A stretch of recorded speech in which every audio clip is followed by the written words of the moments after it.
로마서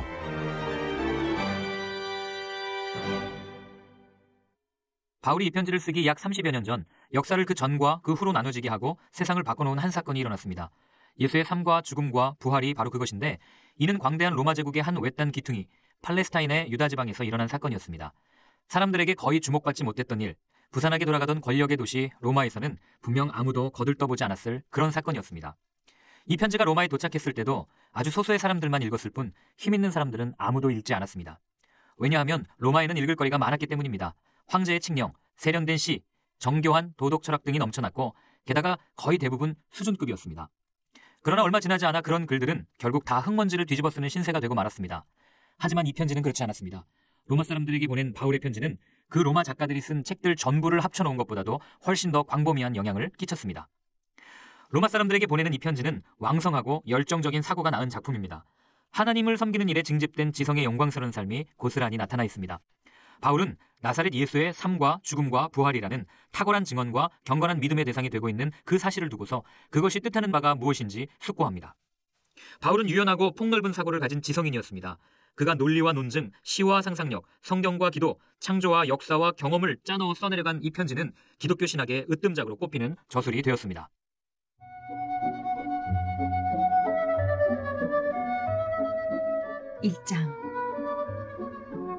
나 바울은 사명을 받아 예수 그리스도께 몸바쳐 일하는 그분의 종이자 하나님의 말씀과 하신 일을 선포할 권한을 부여받은 사도입니다. 나는 로마에 있는 모든 믿는 이들, 곧 하나님의 친구인 여러분에게 이 편지를 씁니다. 성경에는 하나님의 아들에 대해 예언자들이 앞서 전한 보고들이 담겨 있습니다. 역사적으로 보면 그분은 다윗의 후손이십니다. 또한 고유한 정체성으로 보면 그분은 하나님의 아들이신데, 예수께서 죽은 자들 가운데서 부활하심으로 메시아, 곧 우리 주님으로 세워지셨을 때 성령께서 이를 우리에게 보여주셨습니다. 그분을 통해 우리는 그분의 생명을 풍성한 선물로 받았고, 또 이 생명을 사람들에게 전하는 긴급한 사명도 받았습니다. 예수를 향한 순종과 신뢰 속으로 뛰어들 때 사람들은 이 생명을 선사받습니다. 여러분이 지금의 여러분인 것은 바로 예수 그리스도께서 주시는 이 선물과 부르심 때문입니다. 나는 하나님 우리 아버지와 메시아이신 우리 주 예수의 풍성하심으로 여러분에게 문안합니다. 나는 여러분 한 사람 한 사람으로 인해 예수를 통해 하나님께 감사드립니다. 이것이 내가 가장 먼저 하고 싶은 말입니다. 어디를 가든지 사람들은 내게 여러분의 믿음의 삶에 대해 이야기를 들려줍니다. 그런 이야기를 들을 때마다 나는 그분께 감사드립니다. 그리고 그분의 아들에 관한 복된 소식, 곧 메시지를 전할 때에 내가 사랑하여 예배하고 섬기기 원하는 하나님은 아십니다. 내가 기도 중에 여러분을 생각할 때마다 사실은 늘 여러분을 보러 갈 수 있도록 길을 열어달라고 그분께 기도한다는 것을 말입니다. 기다림이 길어질수록 간절함도 더 깊어집니다. 여러분이 있는 그곳에 가서 하나님의 선물을 직접 전해주고 여러분이 더욱 강건해져가는 모습을 내 눈으로 직접 볼 수 있기를 내가 얼마나 원하는지요. 하지만 이 과정에서 내가 여러분에게 주려고만 한다고 생각하지 마십시오. 내가 여러분에게 줄 것 못지않게 여러분도 내게 줄 것이 많습니다. 친구 여러분, 내가 여러분을 방문하지 못한 것을 두고 부디 오해가 없기를 바랍니다. 내가 로마에 가려는 계획을 얼마나 자주 세웠는지 아마 여러분은 상상도 못할 것입니다. 나는 그동안 다른 많은 이방 성읍과 공동체에서 그랬던 것처럼 여러분들 가운데서도 하나님께서 일하시는 모습을 직접 확인하는 즐거움을 누리고 싶었습니다. 그러나 늘 사정이 생겨 그러지 못했습니다. 누구를 만나든 문명인이든 미개인이든 학식이 많은 사람이든 배우지 못한 사람이든 그것은 중요하지 않습니다. 나는 우리가 얼마나 서로에게 의존하는 존재이며 서로에게 책임이 있는 존재인지를 깊이 느끼게 됩니다. 이것이 내가 로마에 있는 여러분에게 어서 가서 하나님의 놀랍도록 복된 소식을 전하려는 이유입니다. 내가 참으로 자랑스럽게 선포하는 이 소식은 그분의 능력 가득한 계획에 관한 것입니다. 하나님께서 그분을 신뢰하는 사람이면 누구나 유대인으로부터 시작해서 모든 사람에 이르기까지 다 구원하신다는 엄청난 메시지입니다. 사람들을 바로 세워주시는 하나님의 길은 믿음의 행위 안에서 드러납니다. 이는 성경이 늘 말해온 것과도 일치합니다. 하나님을 신뢰함으로 하나님 앞에 바로 세워진 사람은 참으로 살 것이다.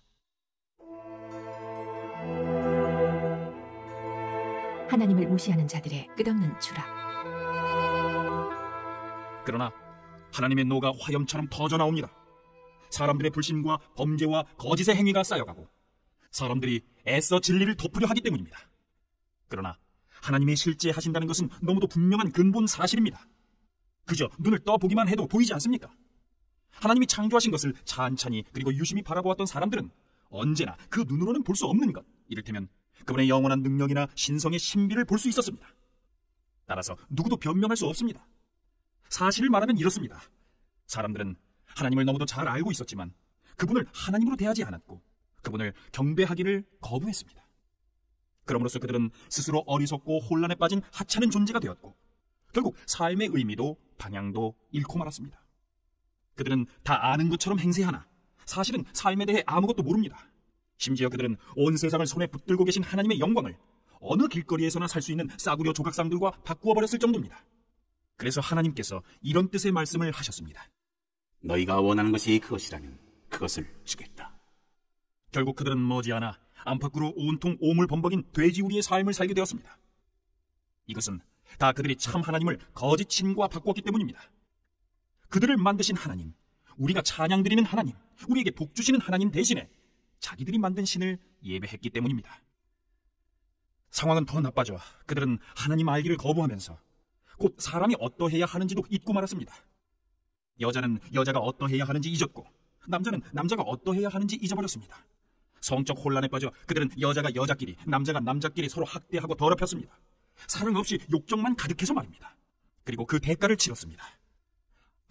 그 대가가 무엇인지 보십시오. 그들은 하나님과 사랑이 빠져버린 불경하고 무정한 비참한 존재가 되고 말았습니다. 그들이 하나님 인정하기를 귀찮아하자 하나님도 그들에게 간섭하기를 그만두시고 제멋대로 살도록 내버려 두셨습니다. 그러자 그야말로 지옥판이 벌어졌습니다. 악이 들끓고 욕망의 아수라장이 벌어지고 악독한 중상모략이 판을 쳤습니다. 시기와 무자비한 살인과 언쟁과 속임수로 그들은 이 땅의 삶을 지옥으로 만들어버렸습니다. 그들을 보십시오. 비열한 정신에 도끼에 일구이연하며 하나님을 맹렬히 욕하는 자들입니다. 깡패요 건달이요 참을 수 없는 떠버리들입니다. 그들은 삶을 파멸로 이끄는 새로운 길을 끊임없이 만들어냅니다. 그들은 자기 인생의 방해가 될 때는 부모조차도 저버립니다. 우둔하고 비열하고 잔인하고 냉혹한 자들입니다. 그들이 뭘 몰라서 그러는 것이 아닙니다. 그들은 자기들이 하나님의 얼굴에 침을 뱉고 있다는 사실을 너무도 잘 알고 있습니다. 하지만 그들은 개의치 않습니다. 오히려 가장 나쁜 짓을 가장 잘하는 이들에게 상까지 주고 있습니다.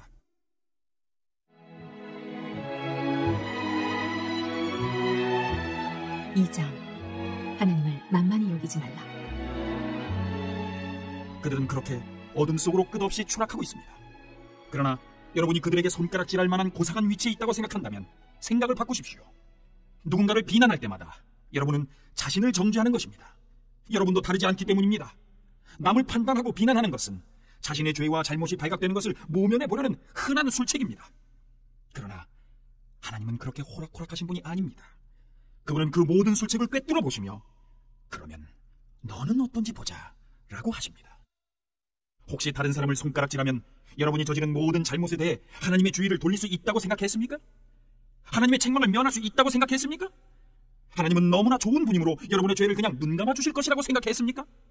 그렇다면 처음부터 생각을 완전히 달리하는 것이 좋습니다. 예, 하나님은 좋은 분이십니다. 그러나 결코 만만한 분은 아니십니다. 하나님이 좋은 분이라는 말은 우리 손을 꼭 붙잡고서 우리를 근본적인 삶의 변화 속으로 이끌어 주신다는 말입니다. 얼렁뚱땅 넘어갈 생각은 마십시오. 하나님을 거부하고 회피하는 이 일은 다 무엇이든 불을 키우는 일입니다. 그 불이 마침내 뜨겁게 활활 타오를 날, 하나님의 의롭고 불같은 심판의 날이 다가오고 있습니다. 착각하지 마십시오. 여러분은 결국 여러분이 자초한 결과에 직면하게 될 것입니다. 하나님 편에서 일하는 이들에게는 참 생명이, 자기 마음대로 살기를 고집하며 쉽게만 살려는 이들에게는 불이 찾아올 것입니다. 하나님의 길을 거부한다면 데일 수밖에 없습니다. 여러분이 어디에서 살았고 어떤 부모 밑에서 자랐고 어떤 학교를 다녔는지는 아무 상관이 없습니다. 다만 여러분이 하나님이 행하시는 길을 받아들이고 따르면 어마어마한 유익이 있을 것입니다. 이 또한 여러분의 출신이나 성장 배경과는 아무 상관이 없습니다. 유대인이라고 해서 하나님께 자동적으로 인정받는 법은 없습니다. 하나님은 여러분에 대한 다른 사람들의 말 혹은 여러분 스스로의 생각에 전혀 상관치 않으십니다. 그분은 스스로 판단하십니다. 죄인 줄 모르고 죄를 짓는 경우라면 하나님은 정상을 참작해 주십니다. 그러나 죄인 줄 잘 알면서도 죄를 짓는다면 그것은 완전히 다른 이야기입니다. 하나님의 법을 듣기만 하고 그 명령을 행하지 않는다면 그것은 시간 낭비일 뿐입니다. 하나님이 중요하게 여기시는 것은 듣는 것이 아니라 행하는 것이기 때문입니다. 하나님의 법을 전혀 들어본 적 없는 사람들도 직관을 따라 하나님의 법을 따르는 경우가 있습니다. 그런 그들의 순종은 하나님의 법이 진리임을 확증해 줍니다. 그들은 하나님의 법이 밖에서부터 우리에게 부과된 낯선 것이 아니라 우리가 창조될 때 우리 안에 새겨진 것임을 보여줍니다. 그들의 내면 깊은 곳에는 하나님이 말씀하시는 그렇다와 아니다에, 그분의 옳다와 그르다에 공명하는 무언가가 있습니다. 하나님의 그렇다와 아니다에 대해 그들이 어떻게 응답했는지는 하나님께서 모든 남녀들에 대해 최종 심판을 내리시는 그날 온 천하에 다 공개될 것입니다. 이는 내가 예수 그리스도를 통해 선포하는 하나님의 메시지에 다 들어있는 이야기입니다. 종교가 우리를 구원하지 못한다. 유대인으로 성장한 이들에게 말합니다. 여러분의 종교가 여러분이 기댈 수 있는 안전한 품이라도 되는 줄 착각하지 마십시오. 하나님의 계시에 정통하다고 하나님의 관에서라면 최신 교리까지 다 꿰고 있는 최고 전문가라고 목에 힘주고 다니지 마십시오. 특히 스스로 다 갖추었다고 확신하는 여러분, 하나님의 계시된 말씀을 속속들이 다 알기 때문에 어두운 밤길을 헤매면서 하나님에 대해 혼란스러워하는 이들에게 길 안내자가 되어줄 수 있다고 자처하는 여러분에게 경고해줄 말이 있습니다. 여러분이 다른 사람들을 인도한다고 하지만 정작 여러분은 어떻습니까? 나는 지금 정색하고 말합니다. 도둑질하지 말라고 설교하는 여러분이 어찌하여 도둑질을 합니까? 얼마나 감쪽 같은지요. 간음도 마찬가지입니다. 우상숭배도 마찬가지입니다. 그러면서도 여러분은 하나님과 그분의 법에 대해 온갖 유창한 언변을 늘어놓으며 용기도 잘 빠져나갑니다. 이것은 어제 오늘의 일도 아닙니다. 너희 유대인들 때문에 이방인들에게서 하나님의 욕을 먹는다는 성경 구절도 있듯이 말입니다. 할례는 어떻습니까? 여러분이 유대인임을 표시해주는 그 수술 의식은 좋은 것입니다. 여러분이 하나님의 율법에 맞게 산다면 그렇습니다. 그러나 여러분이 하나님의 율법을 따라 살지 않는다면 차라리 할례를 받지 않는 것이 낫습니다. 그 반대도 마찬가지입니다. 할례 받지 않고도 하나님의 길을 따라 사는 이들은 할례 받은 이들 못지 않습니다. 사실 더 낫습니다. 할례는 받지 않았어도 하나님의 율법을 지키는 것이 할례를 받고도 율법을 지키지 않는 것보다 낫습니다. 칼로 뭔가를 잘라낸다고 유대인이 되는 것은 아닙니다. 유대인인지 아닌지는 여러분이 어떤 사람인지에 달린 일입니다. 여러분을 유대인으로 만들어주는 것은 여러분 마음에 새겨진 하나님의 표시이지 여러분 피부에 새겨진 칼자국이 아닙니다. 그리고 중요한 것은 하나님께 인정받는 것이지 율법 전문가들한테 인정받는 것이 아닙니다.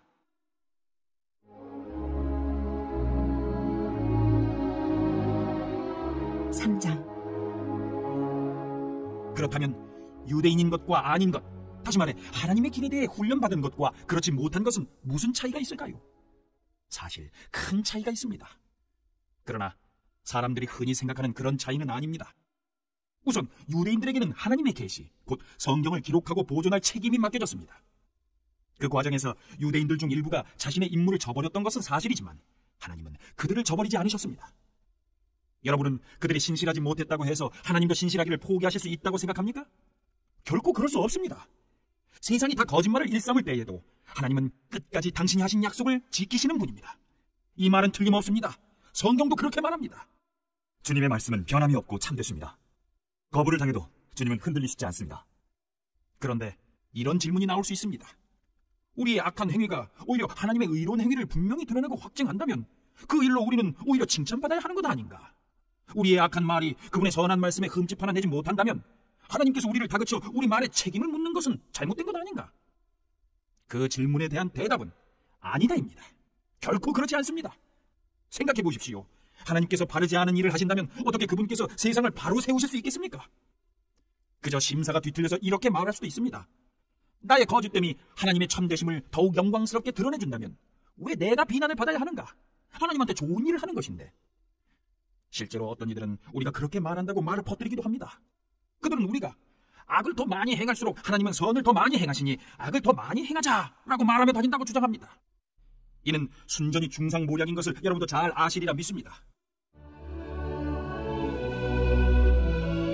모두가 침몰하는 배에 타고 있다. 그렇다면 우리의 처지는 어떻습니까? 우리 유대인들이 다른 이들보다 더 운이 좋은 것일까요? 사실 그렇지 않습니다.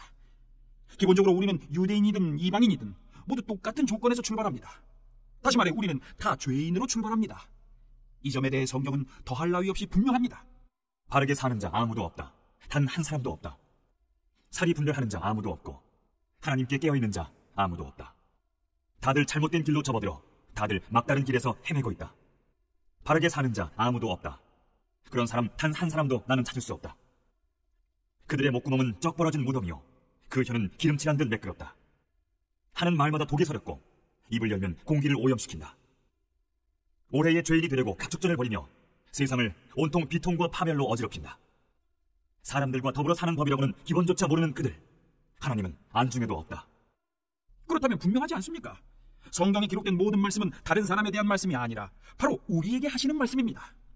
성경은 처음부터 우리를 향한 말씀이었습니다. 또한 명백하지 않습니까? 우리는 하나같이 다 죄인이며 다 함께 한 배를 타고서 가라앉을 수밖에 없는 사람들입니다. 하나님의 계시와 관련 있는 민족이라고 해서 우리가 자동적으로 하나님 앞에 바로 서게 되는 것은 아닙니다. 우리는 다만 모든 사람의 죄에 우리 역시 연루되어 있다는 사실을 직시하게 될 뿐입니다.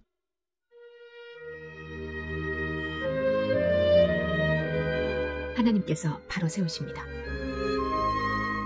그런데 우리 시대에 와서 새로운 것이 더해졌습니다. 모세와 예언자들이 그들 시대에 증언했던 일이 실제로 일어난 것입니다. 그들이 증언한 하나님이 바로 세워주시는 일이 이제 우리에게는 예수께서 바로 세워주시는 일로 나타났습니다. 이는 우리만을 위한 것이 아니라 그분을 믿는 모든 사람을 위한 것입니다. 이 점에서 우리와 그들 사이에 아무런 차이가 없습니다. 우리나 그들이나 다 죄인으로 오랫동안 비참한 전과를 쌓아왔고 하나님께서 뜻하시는 그 영광스러운 삶을 살아낼 능력이 전혀 없다는 것도 입증되었습니다. 그래서 하나님께서 친히 우리를 위해 일해주셨습니다.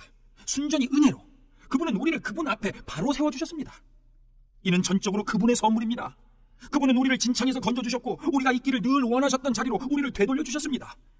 바로 예수 그리스도를 통해 그 일을 하셨습니다. 하나님은 제사장의 제단 위에 예수님을 희생 제물로 삼으셔서 세상으로 하여금 죄를 면하게 해주셨습니다. 그분께 믿음을 둘 때 우리는 죄를 면하게 됩니다. 하나님은 이 일, 곧 예수의 희생을 통해 세상으로 하여금 그분 앞에서 죄를 면하게 해주신 이 일을 만천하에 드러내셨습니다. 하나님은 그동안 오래 참으신 죄들을 마침내 이렇게 처리해 주신 것입니다. 이는 분명히 드러난 일일 뿐 아니라 또한 지금 일어나고 있는 일입니다. 이것은 현재 진행 중인 역사입니다. 하나님은 모든 것을 바로 세워주고 계십니다. 또한 우리로 하여금 바로 세워주시는 그분의 의로우심 안에서 살 수 있게 해주십니다. 그렇다면 우리 교만한 유대인들의 옥신각신하는 주장들은 어떻게 되는 것입니까? 무효가 되는 것입니까? 그렇습니다. 무효가 되었습니다. 우리가 알게 된 것은 이것입니다. 우리가 행하는 일에 하나님이 응답하시는 것이 아니라는 것입니다. 사실은 하나님이 행하시는 일에 우리가 응답하는 것입니다. 마침내 우리는 이 사실을 깨닫습니다. 우리의 삶이 하나님과 또 다른 모든 사람들과 발맞추어 나가려면 우리가 그분의 발걸음을 따라가야지 거만하고 초조한 마음으로 우리가 행진을 이끌려고 해서는 안 됩니다. 그렇다면 하나님에 대해 독점권을 가졌다고 하는 우리 유대인들의 교만한 주장은 또 어떻게 되는 것입니까? 이 또한 무효가 되었습니다. 하나님은 유대인들의 하나님일 뿐 아니라 또한 이방인들의 하나님이기도 합니다. 하나님은 오직 한 분이신데 어찌 그렇지 않을 수 있겠습니까? 하나님은 당신이 하시는 일을 기꺼이 받아들이고 그 속으로 뛰어드는 사람이면 누구나 다 그분 앞에 바로 세워주십니다. 우리 종교의 제도를 따르는 이들 뿐 아니라 우리 종교에 대해 들어본 적 없는 이들도 마찬가지입니다. 그런데 우리가 초점을 우리가 행하는 일에서 하나님이 행하시는 일로 옮긴다는 것은 하나님의 규례와 법도를 신중히 따르던 삶을 취소한다는 말일까요? 전혀 그렇지 않습니다. 오히려 우리 삶 전체를 제자리에 놓음으로써 그 삶을 더 굳게 세웁니다.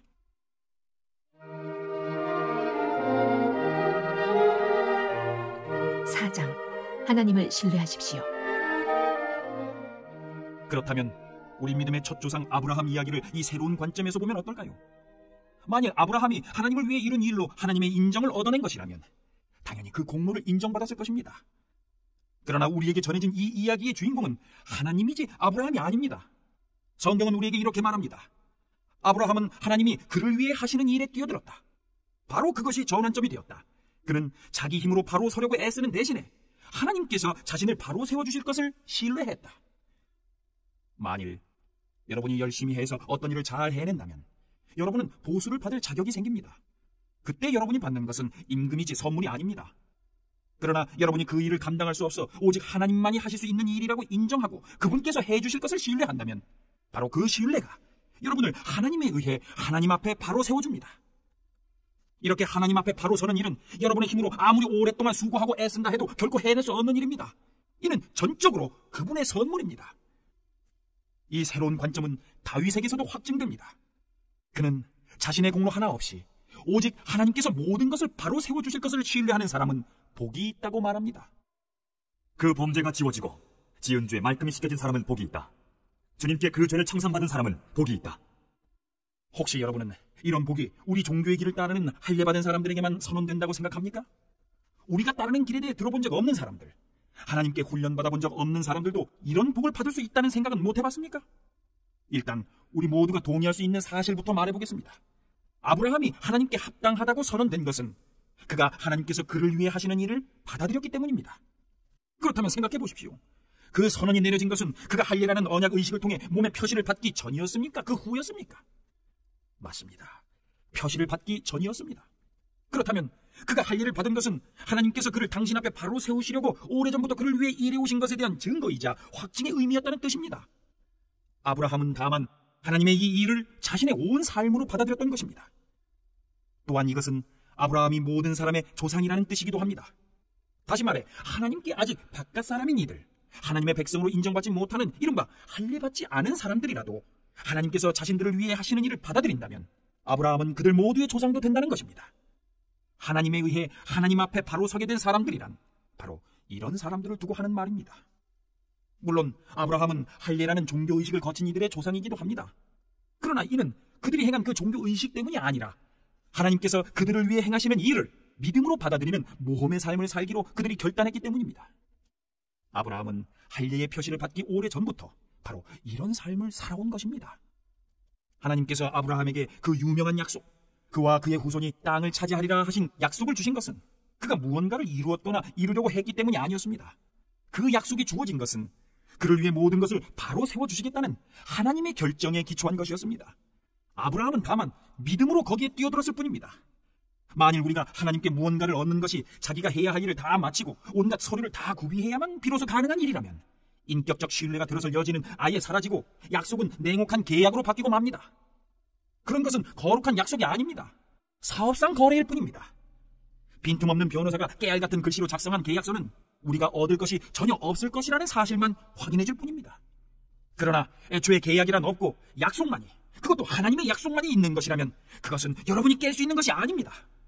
바로 이런 이유로 하나님의 약속의 성취는 전적으로 하나님과 그분의 길을 신뢰하는 것, 하나님과 그분이 하시는 일을 단순히 받아들이는 것에 달려 있습니다. 하나님의 약속은 순전한 선물로 우리에게 옵니다. 바로 이것이 우리 종교적 전통을 따르는 사람들뿐 아니라 그런 것에 대해 들어본 적 없는 사람들도 그 약속에 확실히 참여할 수 있는 유일한 길입니다. 아브라함은 우리 모두의 조상이기 때문입니다. 그는 우리 민족의 조상이 아닙니다. 그렇다고 한다면 그것은 이야기를 거꾸로 읽는 것입니다. 그는 우리 믿음의 조상입니다. 우리가 아브라함을 조상이라고 부르는 것은 그가 거룩한 사람처럼 살아서 하나님의 주목을 받았기 때문이 아닙니다. 하나님께서 보잘것없던 아브라함을 불러 대단한 사람으로 만드셨기 때문입니다.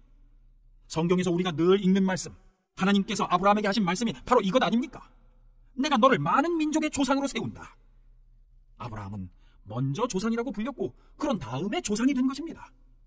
그것은 오직 하나님만이 하실 수 있는 일을 하나님께서 하실 것으로 그가 담대히 신뢰했기 때문입니다. 하나님께서는 죽은 사람들을 살리시고 말씀으로 무에서 유를 만들어내시는 분이십니다. 아무 희망이 없었음에도 불구하고 아브라함은 믿었습니다. 아브라함은 자신의 눈에 보이는 불가능한 것을 근거로 살지 않고 하나님께서 하시겠다고 말씀하신 약속을 근거로 살기로 결단한 것입니다. 그러므로 그는 허다한 민족의 조상이 되었습니다. 하나님께서 친히 그에게 말씀하셨습니다. 아브라함아, 너는 장차 큰 민족을 이룰 것이다. 아브라함은 자신의 무력함에 집중하지 않았습니다. 그는 소망이 사라졌다, 100살이나 먹은 이 늙은 몸으로 어떻게 아이를 볼 수 있겠는가 하고 말하지 않았습니다. 또 사라가 아기를 낳지 못한 수십 년을 헤아리며 체념하지도 않았습니다. 그는 하나님의 약속주의를 서성거리며 조심스레 의심 어린 질문을 던지지도 않았습니다. 그는 그 약속 안으로 성큼 뛰어들었습니다. 그러고는 굳센 자, 하나님을 위해 준비된 자, 말씀하신 바를 이루실 하나님을 확신하는 자가 되어 나왔습니다. 그래서 이런 말씀이 기록되었습니다. 아브라함은 하나님이 그를 바로 세워주실 것을 신뢰함으로 하나님께 합당한 사람으로 선언되었다. 그러나 이것은 아브라함에게만 해당되는 이야기가 아닙니다. 이것은 우리 이야기이기도 합니다. 우리가 아무 소망 없는 상황에서도 예수를 살리신 분을 받아들이고 믿을 때 우리 역시 동일한 말씀을 듣게 됩니다. 희생 제물이 되어주신 예수께서 우리를 하나님께 합당한 사람으로, 하나님 앞에 바로 세워진 사람으로 만들어주셨습니다.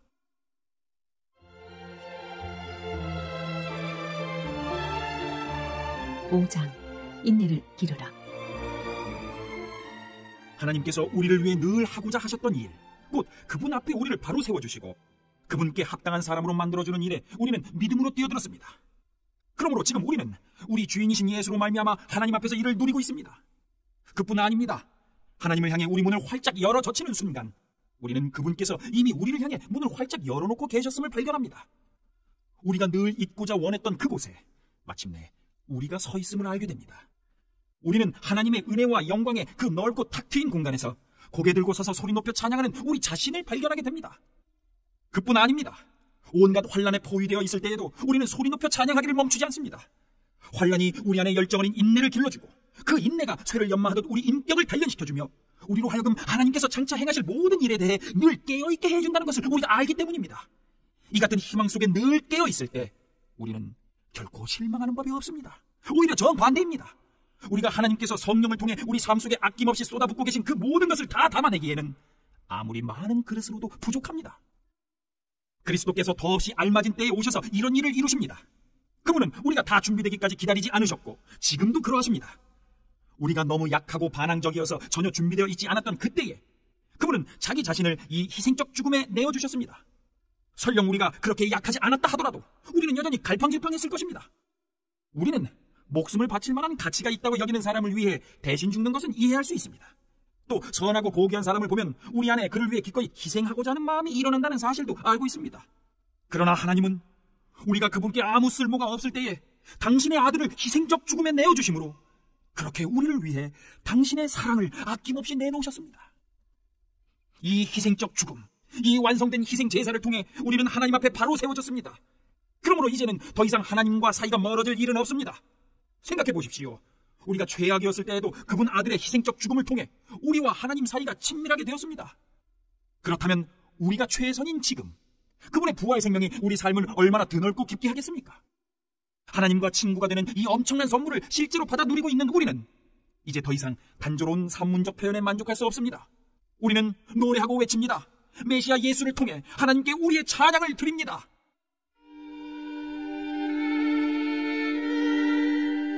죽음을 부르는 죄, 생명을 주는 선물. 여러분은 아담이 어떻게 우리를 죄와 죽음이라는 딜레마에 처하게 만들었는지 들어서 알고 있을 것입니다.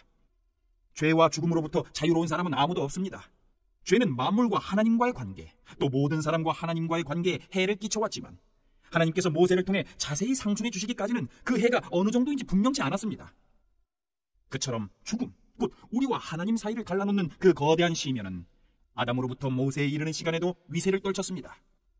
하나님이 주신 특정 명령에 불순종했던 아담과 같은 죄를 짓지 않은 이들도 모두 이러한 생명의 끊어짐, 곧 하나님과의 분리를 경험해야만 했습니다. 그러나 우리를 이런 지경에 빠뜨린 아담은 또한 우리를 거기서 구원해 주실 분을 앞서 가리키는 존재이기도 합니다. 그러나 우리를 구출하는 이 선물은 죽음을 초래하는 그 죄와 비교가 되지 않습니다. 생각해 보십시오. 한 사람의 죄가 수많은 사람들을 하나님과의 분리라는 그 죽음의 시면에 밀어넣었다고 할 때 한 사람 예수 그리스도를 통해 쏟아부어지는 이 하나님의 선물은 우리에게 어떤 것을 가져다 줄까요? 죽음을 초래하는 그 죄와 넘치는 생명을 가져오는 이 선물은 서로 비교할 수 없습니다.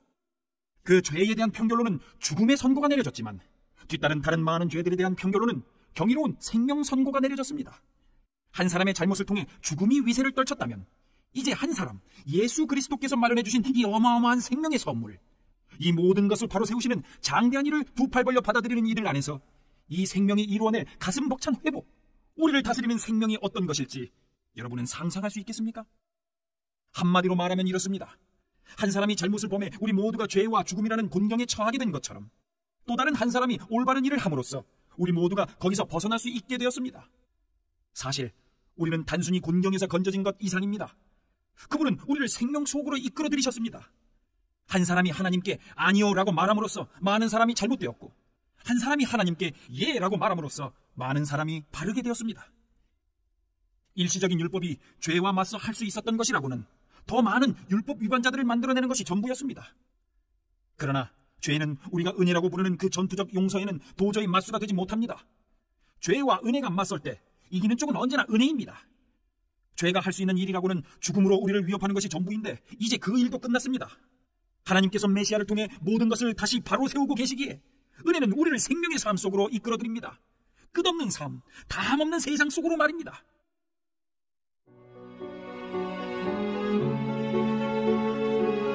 (6장) 그리스도와 함께 죽고 살다. 그렇다면 이제 우리는 어떻게 할까요? 혹시 하나님이 계속해서 용서를 베풀어 주시도록 계속해서 죄를 지을까요? 그렇지 않기를 바랍니다. 죄가 다스리는 나라를 떠난 사람이 어떻게 거기 있는 옛집에서 계속 살 수 있단 말입니까? 우리는 짐을 꾸려 영원히 그곳을 떠났다는 사실을 모르십니까? 우리가 세례받을 때 일어난 일이 바로 이것입니다. 물 아래로 들어갔을 때 우리는 죄라는 옛 나라를 뒤에 남겨두고 떠난 것입니다. 그 물에서 올라올 때 우리는 은혜라는 새 나라에 들어간 것입니다. 새로운 땅에서의 새로운 삶 속으로 말입니다. 우리가 받은 세례의 의미가 바로 이것입니다. 세례는 예수의 삶 속으로 들어가는 것입니다. 물에 들어갔을 때 우리는 예수처럼 죽어 매장된 것입니다. 물 위로 일으켜졌을 때 우리는 예수처럼 부활한 것입니다. 우리 한 사람 한 사람을 우리 아버지 하나님이 일으켜 세우셔서 빛이 가득한 세상에 들어가게 해주셨고, 그래서 지금 우리는 은혜가 다스리는 그 새 나라에서 길을 찾아 살게 되었습니다. 너무도 분명하지 않습니까? 우리 옛 삶은 그리스도와 함께 십자가에 못 박혔습니다. 죄의 삶, 그 비참한 삶의 종지부를 찍은 것입니다. 이제 우리는 더 이상 죄에 이리저리 휘둘리지 않습니다. 우리는 믿습니다. 그리스도의 죽음은 죄를 정복하는 죽음입니다. 그 죽음에 우리가 들어갔다면 또한 우리는 그분의 부활, 곧 생명을 구원하는 그 부활 속으로도 들어갑니다. 우리가 알듯이 예수께서 죽은 자들 가운데서 일으켜지신 것은 마지막으로서의 죽음의 끝을 알리는 것이었습니다. 이제 죽음은 끝이 아닙니다. 예수께서 죽으셨을 때 그분은 자신과 더불어 죄를 끌어내리셨고, 다시 살아나셨을 때 그분은 하나님을 우리에게 내려오시게 하셨습니다. 그러니 이제부터는 이렇게 여기십시오. 이제 죄는 여러분이 알아듣지도 못하는 사어로 말할 뿐입니다. 그러나 하나님은 여러분에게 모국어로 말씀하시며 여러분은 그 말씀을 한마디도 놓치지 않습니다. 여러분은 이제 죄에 대해서는 죽었고 하나님께 대해서는 살았습니다. 예수께서 그렇게 만드셨습니다. 다시 말합니다. 이제 여러분은 삶의 길을 정할 때 죄에게는 단 한 패의 권한도 허용하지 말아야 합니다. 죄는 거들떠보지도 마십시오. 그런 옛 방식의 삶이라면 잔심부름도 거절하십시오. 대신 여러분은 온 마음을 다하고 온 시간을 들여 하나님의 길에 헌신하십시오. 여러분은 죽은 자들 가운데서 일으켜진 사람임을 기억하십시오. 이제 여러분은 죄가 시키는 대로 살 수 없습니다. 여러분은 더 이상 그 옛 폭군의 지배 아래 있지 않기 때문입니다. 이제 여러분은 하나님의 자유 가운데 살고 있습니다. 참된 자유. 그런데 그 옛 폭군에게서 벗어났다고 해서 우리가 옛날처럼 마음대로 살아도 좋다는 뜻입니까? 하나님의 자유 가운데 자유롭게 되었다고 해서 이제 무엇이든 내키는 대로 해도 좋다는 것입니까? 그렇지 않습니다. 여러분은 경험을 통해 알 것입니다. 자유로운 행위라지만 실은 자유를 파괴하는 행위들이 있다는 것을 말입니다. 가령 여러분 자신을 죄에 바쳐보십시오. 그러면 그것으로 여러분의 자유의 행위는 끝이 납니다. 그러나 여러분 자신을 하나님의 길에 바쳐보십시오. 그러면 그 자유는 결코 그치는 법이 없습니다. 여러분은 평생을 죄가 시키는 대로 살아왔습니다. 그러나 감사하게도 이제 여러분은 새로운 주인의 말을 듣기 시작했으며 그분의 명령은 여러분을 그분의 자유 가운데 가슴 펴고 사는 자유인으로 만들어줍니다. 내가 이처럼 자유를 들어 말하는 것은 쉽게 우리 머릿속에 그림이 그려지기 때문입니다. 어렵지 않게 떠올릴 수 있지 않습니까? 과거에 자기 마음대로 다른 사람이나 하나님은 안중에 두지 않고서 살았을 때 어떻게 여러분의 삶이 더 나빠지고 오히려 자유에서 멀어져 갔던지를 말입니다. 그러나 이제 하나님의 자유 가운데 사는 여러분의 삶, 거룩함으로 치유받고 드넓어진 여러분의 삶은 얼마나 다릅니까? 과거에 하나님을 무시하며 제멋대로 살았을 때 여러분은 무엇이 바른 생각인지 무엇이 바른 행동인지는 전혀 신경 쓰지 않고 살았습니다. 그러나 과연 그런 삶을 자유로운 삶이라고 할 수 있습니까? 그런 삶에서 여러분이 얻은 것은 대체 무엇이었나요? 이제 와서 볼 때 자랑스럽게 여길 만한 것은 하나도 없지 않습니까? 그런 삶이 여러분을 마침내 데려간 곳은 어디였나요? 막다른 길뿐이었습니다. 그러나 더 이상 죄가 시키는 대로 살 필요가 없다는 사실을 알게 된 지금, 하나님의 말씀을 듣고 따르는 즐거움을 알게 된 지금, 여러분 놀랍지 않습니까? 여러분은 지금 온전한 삶, 치유된 삶, 통합된 삶을 누리고 있습니다. 또한 이 삶은 갈수록 더 풍성해집니다. 죄를 위해 평생 애써 일해보십시오. 결국 여러분이 받게 될 연금은 죽음이 전부입니다.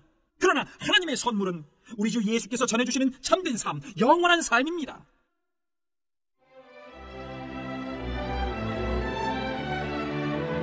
(7장) 두 길 사이에서 신음하는 삶. 친구 여러분, 여러분은 내가 하는 말을 이해하는 데 어려움이 없을 것입니다. 여러분은 율법에 대해서라면 박식한 전문가들이기 때문입니다. 여러분이 잘 알듯이 율법의 적용과 효력은 살아있는 사람들에게만 해당됩니다. 가령 아내는 남편이 살아있는 동안에는 법적으로 남편에게 묶여있지만 남편이 죽으면 자유로워집니다. 만일 남편이 살아있는데도 다른 남자와 산다면 이는 명백한 간음입니다. 하지만 남편이 죽는다면 그녀는 아무 양심의 거리낌 없이 자유롭게 다른 남자와 결혼할 수 있고 누구도 이의를 제기할 수 없습니다. 친구 여러분, 여러분에게 일어난 일이 바로 이와 같습니다. 그리스도께서 죽으셨을 때 그분은 법에 얽매이는 삶 전체를 자신과 더불어 끌어내리시고 그것을 무덤으로 가져가셨습니다. 여러분으로 하여금 부활 생명과 자유롭게 결혼할 수 있도록, 그래서 하나님을 향한 믿음을 자녀로 낳을 수 있도록 하셨습니다. 우리가 옛 방식대로, 다시 말해 우리 마음대로 살았을 때는 옛 율법 주문에 포위당한 채 죄에 거의 속수무책이었습니다.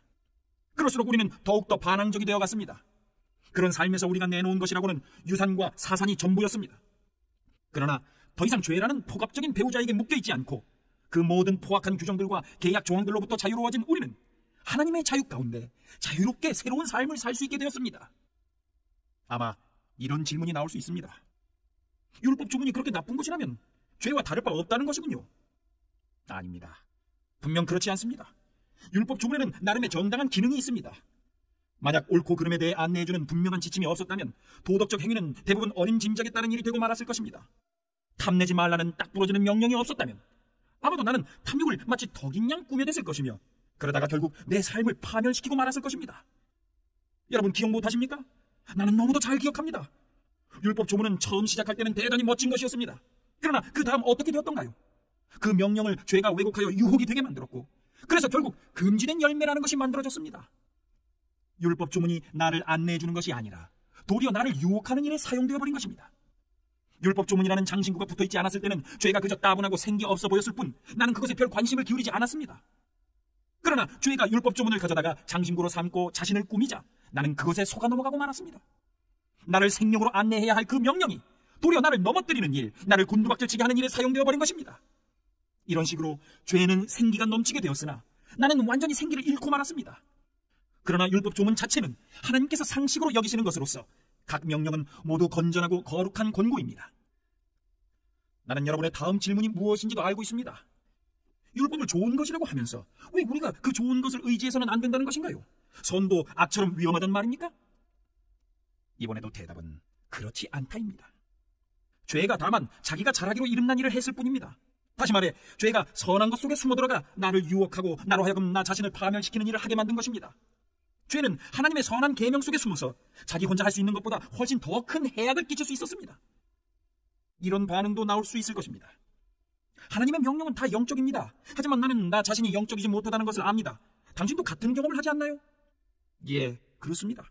나는 나 자신으로 가득합니다. 정말 나는 오랜 시간을 죄의 감옥에 갇혀 지냈습니다. 내가 내 자신에 대해 이해하지 못하는 것이 있습니다.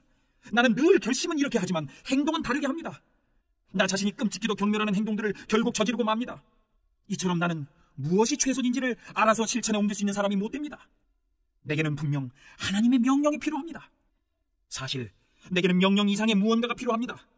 율법을 알면서도 지키지 못하고 내 속에 있는 죄의 세력이 계속해서 나의 최선의 의도를 좌초시키고 있다면 분명 내게는 다른 도움이 필요한 것입니다. 지금 내게는 있어야 할 것이 없습니다. 나는 뜻을 품을 수는 있으나 그 뜻을 행동으로 옮길 수는 없습니다. 나는 선을 행하기로 결심하지만 실제로는 선을 행하지 않습니다. 나는 악을 행하지 않기로 결심하지만 결국에는 악을 저지르고 맙니다. 나는 결심하지만 결심만 하지 행동으로 이어지지 않습니다. 내 내면 깊은 곳에서 무엇인가 잘못된 것입니다. 그래서 나는 매번 패배하고 맙니다. 이는 너무도 반복적으로 일어나는 일이어서 충분히 예측할 수 있습니다. 내가 선을 행하기로 결심하는 순간 벌써 죄가 나를 넘어뜨리려고 와 있습니다. 내가 정말 하나님의 명령을 즐거워하지만 내 안의 모든 것이 그 즐거움에 동참하는 것은 아니라는 사실 또한 분명합니다. 내 안의 다른 부분들이 은밀히 반란을 일으켜서 가장 예상치 못했던 순간에 나를 장악해버립니다. 내가 할 수 있는 일을 무엇이든 해보았지만 결국 아무 소용이 없습니다. 나는 벼랑 끝에 서 있습니다. 이런 나를 위해 무엇인가 해줄 수 있는 이 누구 없습니까?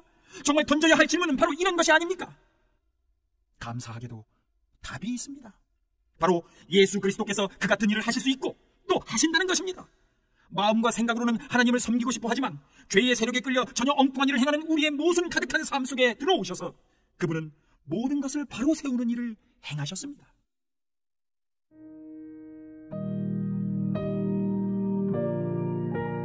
6장 성령께서 주시는 그리스도의 생명. 메시아이신 예수께서 오심으로 마침내 이 치명적 딜레마가 해결되었습니다. 우리를 위해 오신 그리스도의 임재 속에 들어가 사는 사람들은 늘 먹구름이 드리운 것 같은 암울한 삶을 더 이상 살지 않아도 됩니다. 이제 새로운 힘이 움직이고 있습니다. 그리스도 안에 있는 생명의 성령이 세찬 바람처럼 불어와서 하늘의 구름을 모조리 걷어주었습니다. 죄와 죽음이라는 잔혹한 폭군 밑에서 평생을 허덕거려야 했을 여러분을 해방시켜 주었습니다. 하나님께서 자신의 아들을 보내셔서 문제의 급소를 찌르셨습니다. 그분은 우리의 문제를 자신과 동떨어진 문제로 취급하지 않으셨습니다. 그분은 아들이신 예수 안에서 친히 인간의 처지를 떠맡으시고 진창 속에서 씨름하고 있는 인류 안으로 들어오셔서 문제를 영단번에 바로잡아 주신 것입니다. 그동안 율법 조문은 이런 일을 해낼 수 없었는데 균열된 인간 본성으로 인해 그건 역시 허약해졌기 때문입니다. 율법은 언제나 근본적 치유가 아니라 죄에 대한 미봉책이었을 뿐입니다. 그러나 마침내 그동안 응할 수 없었던 율법 조문의 요구에 우리가 응할 수 있게 되었습니다. 이는 우리가 한층 더 노력해서가 아니라 오직 성령께서 우리 안에서 행하고 계신 일을 우리가 받아들임으로써 그렇게 된 것입니다. 자기 힘으로 할 수 있다고 여기는 사람들은 늘 자신의 도덕적 힘을 재보는 일에만 몰두할 뿐 정작 실제 삶에서 그 힘을 발휘하여 일하지는 못합니다. 반면에 자기 안에 일하고 계신 하나님의 활동을 신뢰하는 사람들은 자기 안에 하나님의 성령이 살아 숨쉬고 계신 하나님이 계시다는 사실을 발견하게 됩니다. 자기 자아에 사로잡힌 사람들은 결국 막다른 길에 이를 뿐입니다. 그러나 하나님께 주목하는 사람들은 탁 트이고 드넓은 자유로운 삶 속으로 이끌려갑니다. 자기 자아에 집중하는 것과 하나님께 집중하는 것은 극과 극입니다. 자기 자아에 몰두하는 사람들은 하나님을 무시하고 결국 하나님보다 자기 자아에 더 많이 몰입하게 됩니다. 그런 사람들은 하나님과 하나님이 행하시는 일을 무시합니다. 그러나 하나님은 결코 무시당하는 것을 기뻐하시는 분이 아닙니다. 하나님께서 친히 여러분의 삶 가운데 사시기로 하셨다면 이제 여러분은 하나님보다 여러분 자신에 대해 더 많이 생각할 수 없습니다. 보이지 않지만 분명히 현존하는 하나님이신 그리스도의 영을 아직 모셔드리지 않은 사람들은 지금 우리가 하는 말을 이해하지 못할 것입니다. 그러나 그분을 모셔드린 여러분, 그분이 안에 사시는 여러분은 비록 지금도 죄로 인한 한계들을 경험하지만 하나님의 생명으로 사는 삶을 경험하고 있습니다. 예수를 죽은 자들 가운데서 일으키신 살아계신 하나님께서 여러분의 삶 속에 들어오신 것입니다. 그렇다면 그분이 예수 안에서 행하셨던 것과 같은 일을 여러분 안에서도 행하셔서 여러분을 그분을 향해 살아나게 만드시리라는 것은 너무도 분명하지 않습니까? 하나님께서 여러분 안에 살아 숨쉬고 계시다면 이것도 예수 안에서처럼 여러분 안에서도 분명한 사실입니다. 여러분은 실로 죽은 삶으로부터 건진받은 것입니다. 여러분 안에 사시는 그분의 성령으로 말미암아 여러분의 몸도 그리스도의 몸처럼 살아나게 될 것입니다. 우리는 자기 힘을 믿고 사는 옛 삶에게는 한 푼도 덕을 본 것이 없습니다. 그런 삶은 우리에게 유익한 것이 전혀 없습니다. 우리가 해야 할 최선은 그 삶을 땅에 묻고 새로운 삶을 시작하는 것입니다. 하나님의 영이 우리를 손짓해 부르고 계십니다. 해야 할 일들, 가야 할 곳들이 얼마나 많은지요. 하나님께 받은 이 부활 생명의 삶은 결코 소심하거나 무거운 삶이 아닙니다. 이는 기대 넘치는 모험의 삶, 어린아이처럼 늘 하나님께 다음은 또 뭐죠 아빠? 라고 묻는 삶입니다. 하나님의 영이 우리의 영을 만지셔서 우리가 정말 누구인지를 확증해 주십니다. 우리는 하나님이 어떤 분이시고 우리가 누구인지를, 곧 그분은 우리의 아버지이시며 우리는 그분의 자녀라는 것을 알게 됩니다. 뿐만 아니라 장차 우리에게 주어진 믿을 수 없을 만큼 엄청난 상속에 대해서도 알게 됩니다. 우리는 그리스도께서 경험하시는 것을 그대로 경험합니다. 그러므로 여러분, 지금 우리가 그분과 더불어 힘든 때를 보내고 있다면 분명 우리는 그분과 더불어 좋은 때도 맞게 될 것입니다. 그런 이유로 나는 현재 우리가 겪고 있는 힘든 때와 장차 우리에게 다가올 좋은 때는 서로 비교조차 할 수 없다고 생각합니다. 이 창조세계 전체는 장차 자신에게 다가올 그 무엇을 손꼽아 기다리고 있습니다. 창조세계 안의 모든 것이 얼마 동안 제어를 당하고 있습니다. 창조세계와 또 모든 창조물들이 다 자신들 앞에 놓인 그 영광스러운 때 안으로 동시에 해방되어 들어갈 준비가 될 때까지 하나님께서 곧비로 그들을 제어하고 계십니다. 그러는 동안 현재는 기쁨 가득한 기대가 점점 깊어갑니다. 우리 주변 어디를 둘러봐도 이 창조세계는 마치 해산을 앞둔 임신부와 같습니다. 세상 전체가 겪고 있는 이 고통은 한마디로 해산의 고통입니다. 우리 주변 세상만 그런 것이 아닙니다. 우리 내면도 마찬가지입니다. 하나님의 영이 우리 내면을 일깨우셔서 우리 역시 산고를 느끼고 있습니다. 지금 우리는 이 불모의 몸, 불임의 몸이 완전히 구원받기를 열망하고 있습니다. 기다림이 우리를 작아지게 하지 않는 이유가 바로 여기 있습니다. 임신부의 기다림은 임신부를 작아지게 하지 않기 때문입니다. 우리는 그러한 기다림 중에서 오히려 커져갑니다. 물론 우리는 우리를 커지게 하는 그것을 아직 눈으로 볼 수는 없습니다. 그러나 기다림이 길어질수록 우리는 더욱 커져가며 우리의 기대 또한 더욱 기쁨으로 충만해집니다. 기다리다 지치는 순간에 하나님의 영이 바로 우리 곁에서 우리를 도우십니다. 어떻게 또 무엇을 기도해야 할지 몰라도 괜찮습니다. 그분이 우리 안에서 우리를 위해 우리의 기도를 하십니다. 할 말을 잃어버린 우리의 탄식, 우리의 아픈 신음소리를 기도로 만들어주시기 때문입니다. 그분은 우리 자신보다 우리를 훨씬 더 잘 아시고 임신부와 같은 우리 상태를 아셔서 늘 우리를 하나님 앞에 머물게 하십니다. 그래서 우리는 하나님을 사랑하는 우리 삶 속에 일어나는 모든 일이 결국에는 선한 것을 이루는 데 쓰인다는 확신을 갖고 살 수 있습니다. 하나님은 처음부터 자신이 하실 일을 분명히 아셨습니다. 처음부터 하나님은 그분을 사랑하는 사람들의 삶을, 그분 아들의 삶을 본떠 빚으시려고 결정해 두셨습니다. 그분의 아들은 그분께서 회복시키신 인류의 맨 앞줄에 서 계십니다. 그분을 바라볼 때 우리는 우리 삶이 본래 어떤 모습이었어야 하는지 깨닫게 됩니다. 하나님은 이처럼 그분의 자녀들이 어떤 모습이어야 하는지를 결정하신 뒤에 그들의 이름을 불러주셨습니다. 이름을 부르신 뒤에는 그들을 그분 앞에 굳게 세워주셨습니다. 또한 그들을 그렇게 굳게 세워주신 뒤에는 그들과 끝까지 함께 하시며 그분이 시작하신 일을 영광스럽게 완성시켜 주셨습니다. 여러분 어떻습니까? 이처럼 하나님이 우리 편이 되어주셨는데 어떻게 우리가 패배할 수 있겠습니까? 아들을 보내셔서 우리 인간의 처지를 껴안으셔서 최악의 일을 감수하기까지 하신 하나님, 그 하나님께서 우리를 위해 자신의 전부를 주저없이 내놓으셨다면 그분이 우리를 위해 기꺼이 아낌없이 하시지 않을 일이 무엇이 있겠습니까? 누가 감히 하나님께서 택하신 이들을 들먹이며 그분께 시비를 걸 수 있겠습니까? 누가 감히 그들에게 손가락질 할 수 있겠습니까? 우리를 위해 죽으신 분, 우리를 위해 다시 살아나신 분께서 지금 이 순간에도 하나님 앞에서 우리를 변호하고 계십니다. 그 무엇이 우리와 우리를 향하신 하나님의 사랑을 갈라놓을 수 있겠습니까? 절대 있을 수 없습니다.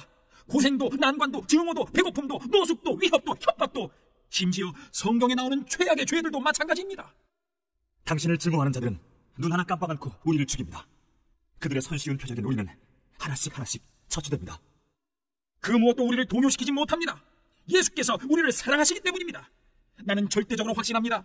그 무엇도 산 것이든 죽은 것이든 천사적인 것이든 악마적인 것이든 현재 것이든 장래 것이든 높은 것이든 낮은 것이든 생각할 수 있는 것이든 생각할 수 없는 것이든 절대적으로 그 무엇도 우리를 하나님의 사랑에서 떼어놓을 수 없습니다. 우리 주 예수께서 우리를 꼭 품어 안고 계시기 때문입니다.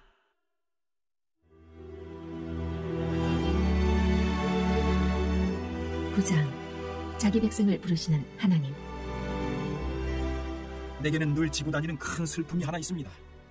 여러분이 그것을 알아주었으면 합니다. 이는 내 마음 깊은 곳에 자리하는 큰 고통이며 나는 한 번도 거기서 벗어나 본 적이 없습니다. 이는 결코 과장이 아닙니다. 그리스도와 성령께서 나의 증인이십니다. 바로 이스라엘 백성에 관한 이야기입니다. 내가 메시아께 저주를 받더라도 그들이 그분께 복을 받을 수 있는 길이 있다면 나는 조금도 주저하지 않고 그렇게 하겠습니다. 그들은 내 동족입니다. 우리는 더불어 자랐습니다. 그들에게는 없는 것이 없었습니다. 동족, 영광, 언약, 계시, 예배, 약속들. 더욱이 그들은 메시아이신 그리스도께서 태어난 민족이기도 합니다. 그리스도는 모든 것을 다스리는 하나님이시며 영원히 그러하십니다. 하나님께서 뭔가 일을 제대로 못하신 것이 아니냐는 생각은 잠시라도 품지 마십시오. 문제의 발단은 많이 거슬러 올라갑니다. 혈통에 따른 이스라엘 사람이라고 해서 처음부터 다 영에 따른 이스라엘 사람인 것은 아니었습니다. 이스라엘 사람이라는 정체성을 부여해 준 것은 아브라함의 정자가 아니라 하나님의 약속이었습니다. 어떻게 기록되어 있는지 기억하십니까? 내 가문은 이삭을 통해서만 이어질 것이다 라고 되어 있지 않습니까? 다시 말해 이스라엘 사람이라는 정체성은 결코 성행위를 통해 전달되고 인종적으로 결정되는 것이 아니라 하나님의 약속에 의해서 결정된다는 뜻입니다. 무슨 약속인지 기억하십니까? 내년 이맘때쯤 내가 다시 올 때에는 사라에게 아들이 있을 것이다 라는 말씀이었습니다. 그때만 그랬던 것이 아닙니다. 리브가에게도 약속이 주어졌는데 출생의 순서보다 우선하는 약속이었습니다. 리브가가 우리 모두의 조상인 이삭의 아이를 가졌을 때, 또 그 아이들이 아직 아무것도 모르는 선도 악도 행할 수 없는 태아였을 때 이미 그녀는 하나님에게서 특별한 보증의 말씀을 들었습니다.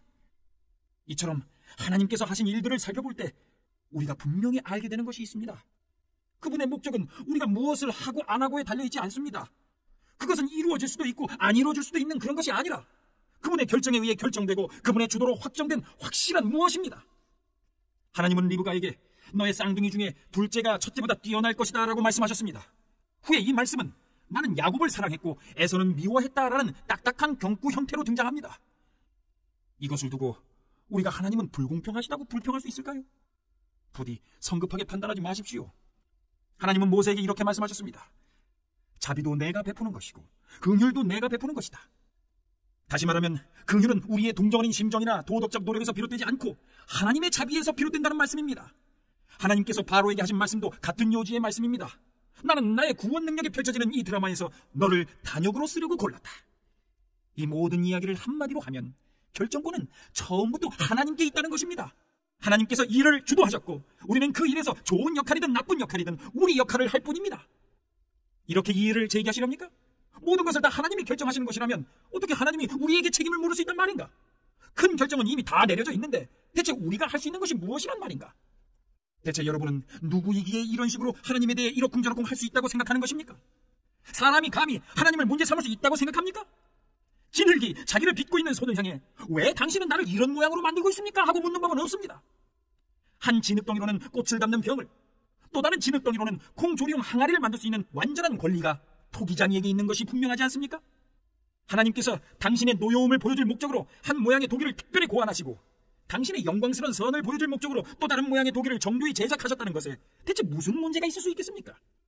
전자나 후자나 또는 두 경우 모두에 유대 민족에 해당될 때가 있었고 이는 다른 민족들의 경우도 마찬가지입니다. 호세아가 이를 잘 표현해 줍니다.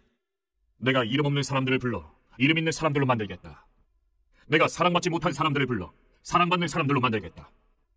사람들이 이 하찮은 것들이라고 퍼붓던 그곳에서 하나님의 살아있는 자녀들이라고 불리게 되리라. 이사야도 이런 사실을 역설합니다. 해변의 모래알 하나하나에 다 숫자가 매겨지고 그 합한 것에 하나님이 택하신 사람들이라는 라벨이 붙더라도 그것들은 여전히 숫자에 불과할 뿐 이름이 아니다. 구원은 택하심을 통해 오는 것. 하나님은 우리를 수로 세지 않으신다. 그분은 우리를 이름으로 부르신다. 산수는 그분의 관심이 아니다. 이사야는 앞날을 정확히 내다보며 이렇게 말했습니다. 능하신 우리 하나님께서 우리에게 살아있는 자녀를 유산으로 남겨주지 않으셨더라면 우리는 유령 마을처럼 소돔과 고모라처럼 되고 말았을 것이다. 이것을 모두 종합해보면 무슨 말입니까? 하나님께서 하고 계신 일에 관심 없어 보였던 사람들이 실제로는 하나님이 하고 계신 일, 곧 그들의 삶을 바로 세우시는 하나님의 일을 받아들였습니다. 그러나 하나님께서 하고 계신 일에 대해 읽고 이야기하는 일에 그토록 관심 많아 보였던 이스라엘은 결국 그것을 놓치고 말았습니다. 어떻게 그들이 그것을 놓칠 수 있었던 것일까요? 그들이 하나님을 신뢰하는 대신에 자기 자신을 앞세웠기 때문입니다. 그들은 자기들이 하고 있는 일에 푹 빠져 있었습니다. 그들은 자신들의 하나님 프로젝트에 너무도 푹 빠져 있어서 그만 바로 눈앞에 계신 하나님을 주목하지 못했습니다. 길 한복판에 우뚝 솟은 거대한 바위 같은 그분을 말입니다. 그들은 그분과 부닥쳤고 큰 대자로 쭉 뻗어버리고 말았습니다. 이번에도 이사야가 은유를 통해 이를 잘 표현해 줍니다. 조심하여라. 내가 시온산으로 가는 길에 큰 돌을 놓아두었다. 너희가 피해 돌아갈 수 없는 돌을 두었다. 그런데 그 돌은 바로 나다. 그러므로 너희가 나를 찾고 있다면 길 가다 내게 걸려 넘어지지 않아야 비로소 나를 만나게 될 것이다.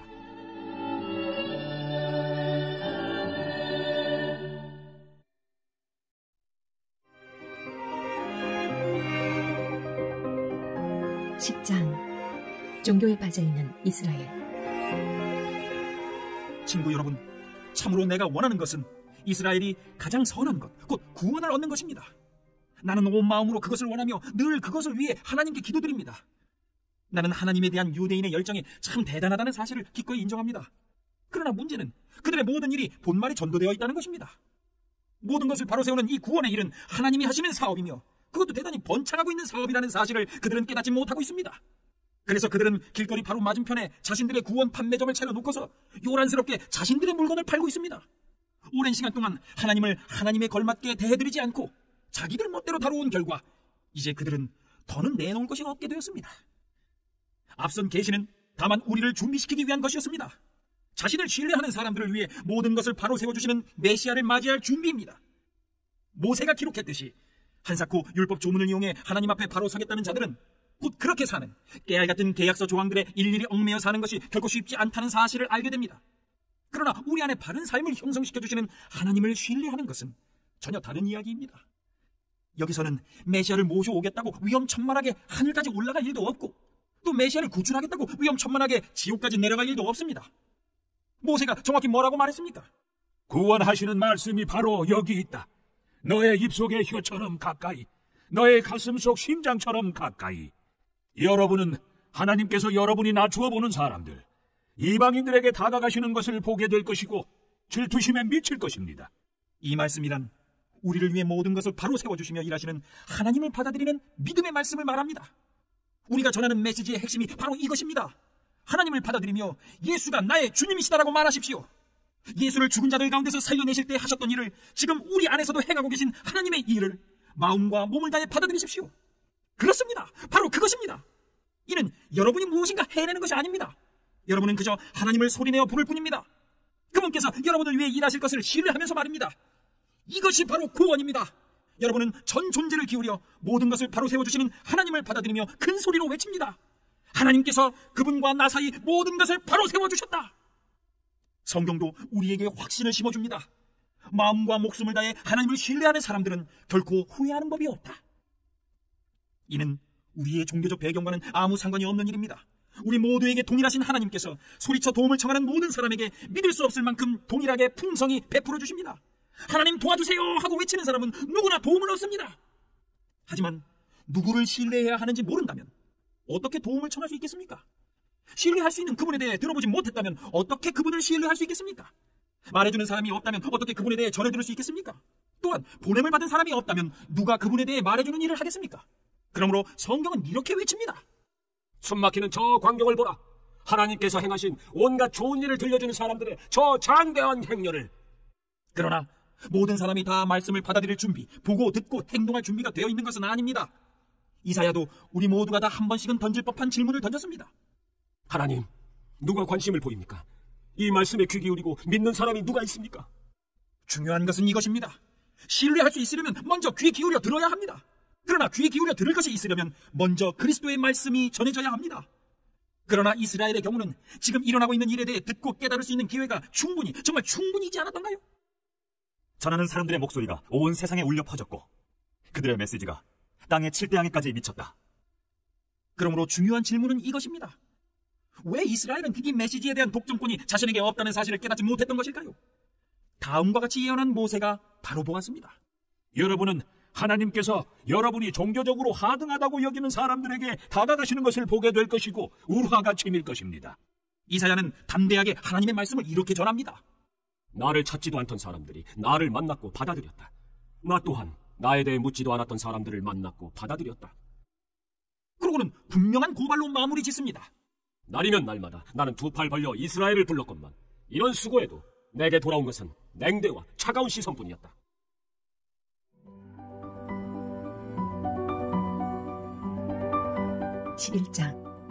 중성스런 소수. 그렇다면 하나님께서 이제 이스라엘이라면 넌더리가 나서 그들과 아예 절교하시려 한다는 말입니까? 그렇지 않습니다. 기억하십시오. 지금 이런 이야기를 쓰고 있는 나 역시 이스라엘 사람으로서 베냐민 지파 출신이며 아브라함의 후손입니다.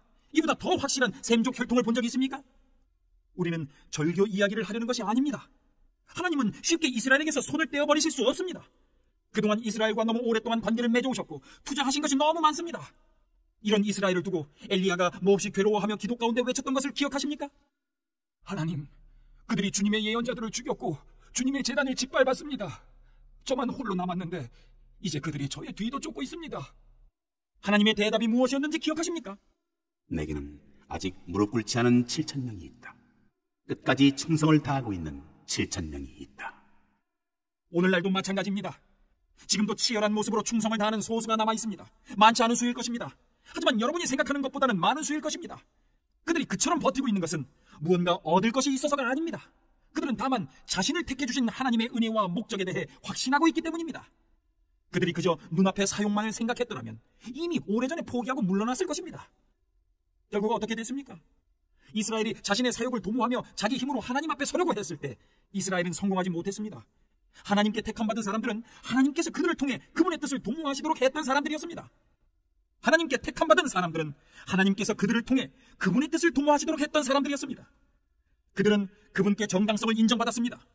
사역을 도모한 이스라엘은 하나님을 향해 바위처럼 굳어버렸습니다. 여기에 대해 모세와 이사야도 이렇게 평했습니다. 싸움질 좋아하고 자기 중심적인 그들에게 넌더리가 나신 하나님은 그들을 눈 멀고 귀 먹게 하셨고 그들로 그들 자신 안에 갇히게 하셨는데 그들은 지금까지도 계속 그렇게 갇혀있다. 다윗도 그런 사람들에 대해 몹시 불편한 마음을 드러냈습니다. 그들이 그렇게 자기 뱃속만 채우며 먹다가 탈이 나버렸으면, 그렇게 자기 입속만 차리며 가다가 다리가 부러졌으면 좋겠습니다. 그들이 그렇게 자기만 쳐다보다가 눈이 멀어버리기를, 그렇게 신행세를 하다가 궤양에 걸려버렸으면 좋겠습니다.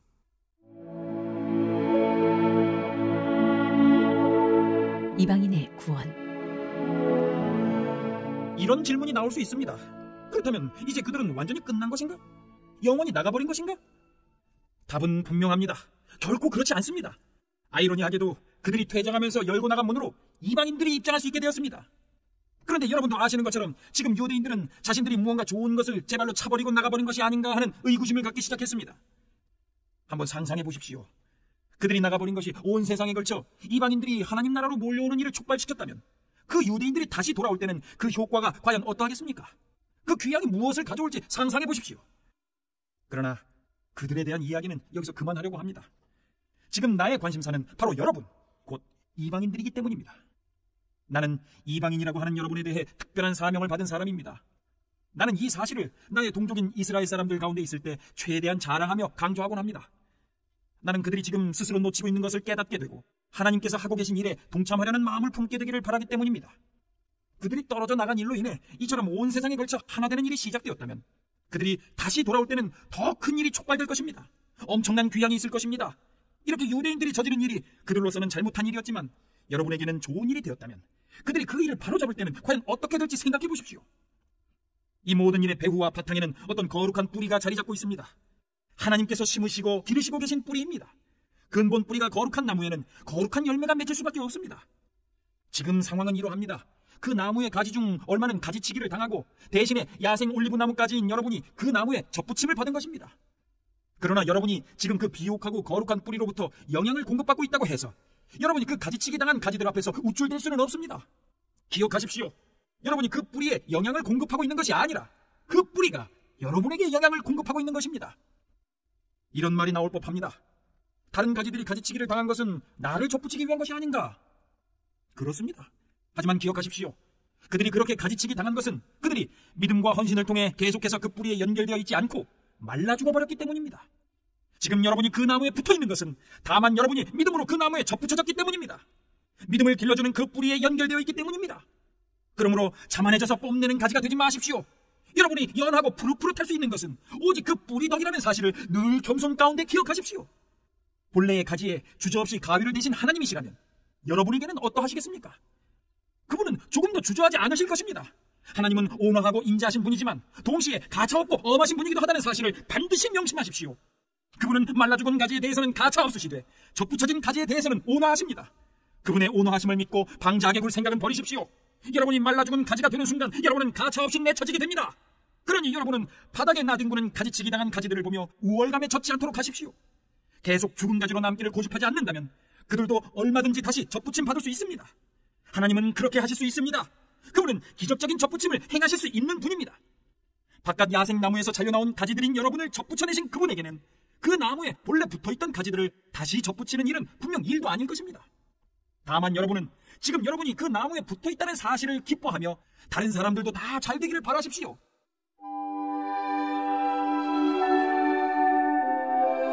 완성된 이스라엘. 친구 여러분, 나는 최대한 분명하게 짚고 넘어가려고 합니다. 이 문제는 결코 단순한 문제가 아닙니다. 현재 상황을 잘못 해석해서 오만하게도 자칫 여러분은 왕족이고 저들은 내쳐진 천민인 것처럼 생각할 수 있습니다. 전혀 그렇지 않습니다. 이스라엘이 현재 하나님에 대해 완고해져 있는 것은 일시적인 현상입니다. 그 효과로 모든 이방인을 향해 문이 열리게 되었고 그래서 마침내 집이 꽉 차게 될 것입니다. 그러나 이 일이 다 이루어지기 전에 먼저 이스라엘이 완성되는 일이 있을 것입니다. 이렇게 기록되어 있듯이 말입니다. 한 투사가 시온산에서 성큼성큼 내려와서는 야곱의 집을 깨끗이 치울 것이다. 내가 내 백성에게 반드시 하고야 말 일이 이것이다. 그들에게서 내가 죄를 제거할 것이다. 메시지의 복된 소식을 듣고 받아들인 여러분의 입장에서 보면 유대인들이 마치 하나님의 원수처럼 보일 것입니다. 그러나 하나님의 전체 목적이라는 원대한 시각에서 보면 그들은 여전히 하나님의 가장 오래된 친구입니다. 하나님의 선물과 하나님의 부르심에는 완전한 보증이 붙어 있습니다. 결코 취소되거나 무효가 될 수 없습니다. 불과 얼마 전까지만 해도 여러분은 하나님께 바깥 사람이었습니다. 그러나 유대인들이 하나님께 등을 돌렸고 여러분에게는 문이 열렸습니다. 이제 그들이 하나님께 바깥 사람이 된 것입니다. 그런데 여러분에게 문이 활짝 열린 것으로 인해 그들에게도 다시 들어올 수 있는 길이 열렸습니다.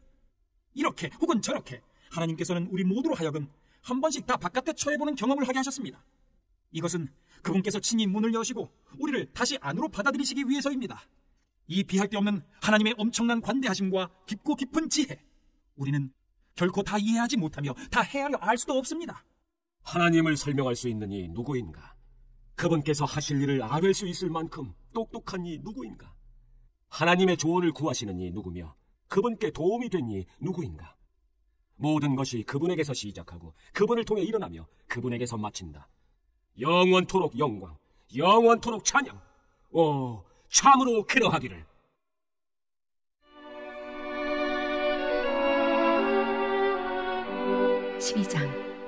하나님께 바쳐진 삶. 그러므로 나는 이제 여러분이 이렇게 살기를 바랍니다. 하나님께서 여러분을 도우실 것입니다. 여러분의 매일의 삶, 일상의 삶, 자고 먹고 일하고 노는 모든 삶을 하나님께 헌물로 드리십시오. 하나님께서 여러분을 위해 하시는 일을 받아들이는 것이 바로 여러분이 그분을 위해 할 수 있는 최선의 일입니다. 문화에 너무 잘 순응하여 아무 생각 없이 동화되어 버리는 일이 없도록 하십시오. 대신에 여러분은 하나님께 시선을 고정하십시오. 그러면 속에서부터 변화가 일어날 것입니다. 그분께서 여러분에게 바라시는 것을 흔쾌히 인정하고 조금도 머뭇거리지 말고 거기에 응하십시오. 여러분을 둘러싸고 있는 문화는 늘 여러분을 미숙한 수준으로 끌어낮추려 하지만 하나님께서는 언제나 여러분에게서 최선의 것을 이끌어내시고 여러분 안에 멋진 성숙을 길러주십니다. 하나님께서 주신 것들에 대한 깊은 감사의 마음으로 여러분에 대해 특별한 사명을 받은 사람으로서 말씀드립니다. 여러분은 순전히 은혜 가운데 살고 있습니다. 여러분이 마치 하나님께 뭔가 좋은 것을 해드리고 있는 것처럼 착각하지 마십시오. 그렇지 않습니다. 실은 하나님께서 여러분에게 온갖 좋은 것을 가져다 주고 계신 것입니다. 우리가 우리 자신을 바르게 알게 되는 것은 오직 하나님과 또한 그분이 우리를 위해 하고 계신 일에 주목할 때이지 우리 자신과 또한 우리가 그분을 위해 하는 일에 주목할 때가 아닙니다. 우리 각자는 사람 몸의 다양한 부분과 같습니다. 각 부분은 전체 몸에게서 의미를 얻습니다. 그 반대는 아닙니다. 지금 우리가 말하는 몸은 택함받은 사람들로 이루어진 그리스도의 몸을 말합니다. 우리 각자의 의미와 기능은 우리가 그분 몸의 한 부분으로서 갖는 의미와 기능입니다. 잘려나간 손가락, 잘려나간 발가락이라면 무슨 대단한 의미와 기능이 있겠습니까? 우리는 그리스도의 몸 안에서 빼어난 모양과 탁월한 기능을 부여받은 부분들로 지음받았습니다. 그러므로 우리는 지음받은 본연의 모습대로 살아가야 합니다. 시기심이나 교만한 마음을 품고서 다른 사람들과 자신을 비교해서는 안 됩니다. 자기가 아닌 다른 무엇이 되려고 애쓰지 마십시오. 설교하는 일이라면 하나님의 메시지만을 전하고 그와 상관없는 내용을 전하지 마십시오. 돕는 일이라면 도와주기만 하지 월권하지 마십시오. 가르치는 일을 한다면 여러분이 가르치는 바를 고수하십시오. 격려하고 안내하는 일이라면 의스대지 않도록 조심하십시오. 책임자 위치에 있다면 멋대로 권력을 휘두르지 마십시오. 곤란에 빠진 사람들을 원조하는 일에 부름받았다면 늘 눈을 크게 뜨고 잘 살펴 신속하게 움직이도록 하십시오. 불우한 사람들과 더불어 일하는 사람이라면 그들 때문에 화를 내거나 우울해지지 않도록 하십시오. 늘 얼굴에 미소를 띠고 일하십시오. 중심으로부터 사랑하십시오. 사랑하는 척 하지 마십시오. 악은 필사적으로 피하십시오. 선은 필사적으로 붙드십시오. 깊이 사랑하는 좋은 친구들이 되십시오. 기꺼이 서로를 위한 조연이 되어주십시오. 지쳐 나가 떨어지지 않도록 하십시오. 늘 힘과 열정이 가득한 사람이 되십시오. 언제든 기쁘게 주님을 섬길 준비를 갖춘 종이 되십시오. 힘든 시기에도 주저앉지 마십시오. 그럴수록 더욱 열심히 기도하십시오. 도움이 필요한 그리스도인들을 도우십시오. 정성껏 환대하십시오. 원수에게도 축복해 주십시오. 결코 악담을 퍼붓거나 하지 마십시오. 친구들이 행복해할 때 함께 기뻐해 주십시오. 그들이 슬퍼할 때 함께 울어주십시오. 서로 잘 지내십시오. 혼자 잘난 척하지 마십시오. 별 볼 일 없는 이들과도 친구가 되십시오. 대단한 사람인 양 굴지 마십시오. 대받아치려고 하지 마십시오. 대신 누구에게서나 아름다운 점을 찾으십시오. 할 수 있다면 모든 사람과 더불어 사이좋게 지내십시오. 받은 대로 갚아주겠다고 고집하지 마십시오. 그것은 여러분이 할 일이 아닙니다. 내가 심판할 것이다, 내가 알아서 할 것이다 라고 하나님께서 말씀하십니다. 우리의 성경은 원수가 굶주리고 있는 것을 보면 가서 점심을 사주고 그가 목말라 하면 음료수를 대접하라고 말하고 있습니다. 여러분이 그런 관대함을 베풀면 원수는 소스라치게 놀랄 것입니다. 악이 여러분을 이기도록 놔두지 마십시오. 오히려 선을 행함으로써 악을 이겨내십시오.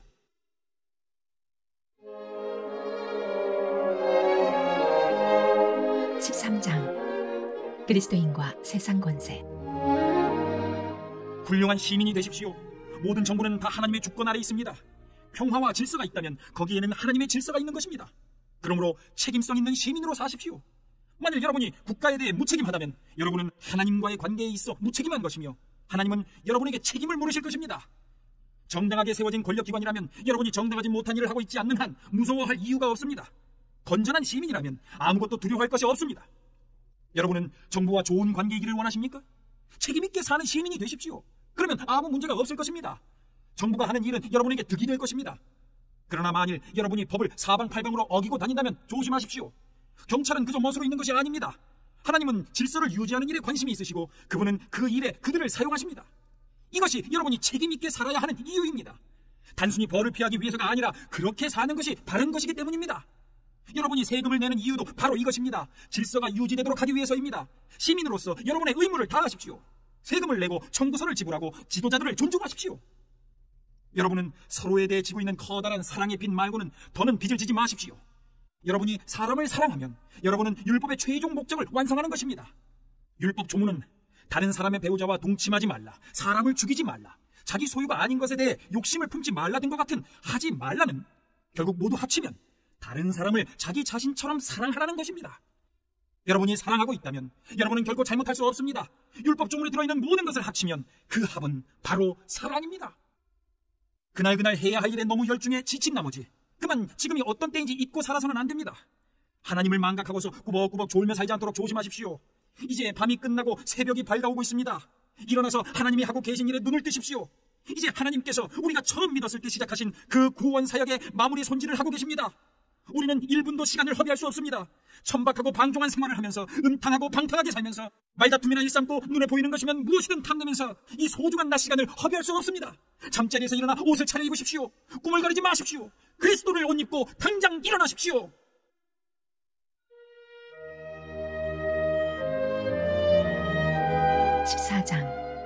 서로 사이좋게 지내십시오. 여러분과 생각이 다른 동료 신자들을 두 팔 벌려 받아들이십시오. 여러분이 동의할 수 없는 말과 행동을 한다고 해서 그때마다 그들을 질책하지 마십시오. 주장은 강하나 여러분 보기에 믿음이 약한 사람들의 경우도 마찬가지입니다. 그들의 살아온 길이 여러분과 다르다는 사실을 기억하십시오. 그들을 부드럽게 대해주십시오. 어떤 사람은 뭔가 아는 바가 있어서 신자는 식탁에 차려진 것이면 무엇이든 먹을 수 있다는 확신을 갖고 있습니다.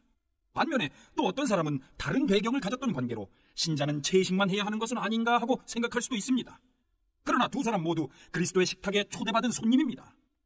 만일 그들이 상대가 무엇을 먹는지 혹은 무엇을 먹지 않는지를 두고 서로 비난의 열을 올린다면 이는 참으로 무례하기 그지없는 일이지 않겠습니까? 하나님께서 그 두 사람 모두를 식탁에 초대하셨기 때문입니다. 손님인 여러분에게 손님 명단에서 누구를 지워버리거나 하나님의 환대에 간섭할 권한이 있겠습니까? 바로 잡아야 할 것과 익혀야 할 예절 등이 있다면 하나님이 알아서 하실 것입니다. 여러분의 도움 없이도 말입니다. 또 어떤 사람은 특정한 날을 거룩한 날로 구별해야 한다고 생각하고 어떤 사람은 모든 날이 다 똑같다고 생각할 수 있습니다. 양쪽 모두 나름의 이유가 있습니다. 각자 자유롭게 자기 양심의 신념을 따르면 됩니다. 중요한 것은 이것입니다. 어떤 날을 거룩한 날로 지킨다면 하나님을 위해 그렇게 하십시오. 고기를 먹는다면 하나님의 영광을 위해 그렇게 하고 갈비를 주신 하나님께 감사드리십시오. 채식주의자라면 하나님의 영광을 위해 채식을 하고 브로콜리를 주신 하나님께 감사드리십시오.